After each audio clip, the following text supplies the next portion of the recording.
Finally this evening, time capsules are one of those things that, in an age of instant gratification, forces you to wait a while, even decades, to discover what's inside.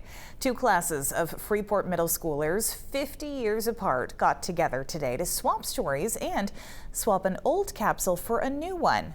But as News Center Maine's David Guilford reports, the story took some unexpected turns. Time is always moving. That must be why we revel in the chances we get to freeze it. In 1970, 8th graders in Freeport buried a time capsule here in Memorial Park. It's sending a piece of yourself forward, I think. David Finney designed the tube and helped bury it. And the idea was that we would dig it up 50 years later.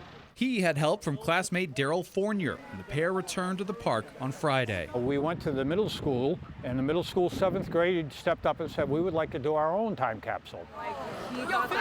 54 years later, adjusted for COVID, current Freeport 7th graders joined in to help dig up the old capsule and put in one of their own. We have newspapers, we have magazines, we have a lot of pictures of species with very few amounts left that might be extinct by the time they open this capsule.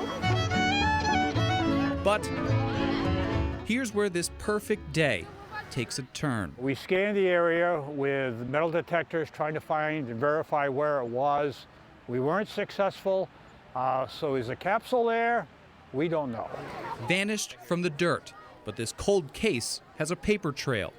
In May 1974, Freeport police came to the park and found that someone had dug up the capsule and scattered the contents. Those students were now graduating high school, and no one here knows what happened after that. After it had been vandalized, did somebody put it back in the ground? And we did not have the answer to that. So, treasure hunting's in my blood. I found this before I came here, right down the road.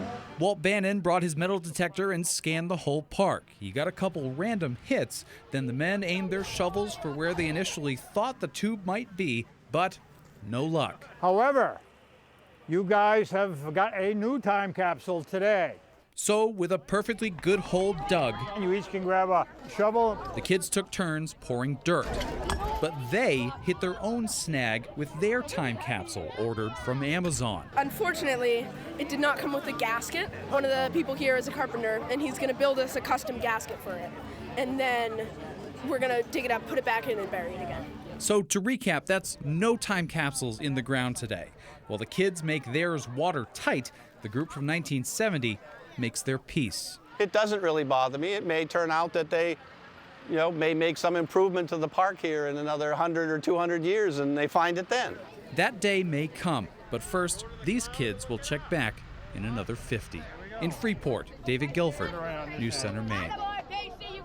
The students say they're not sure exactly when they'll be able to get their capsule in the ground, but said it would be as soon as they get that custom-made gasket installed.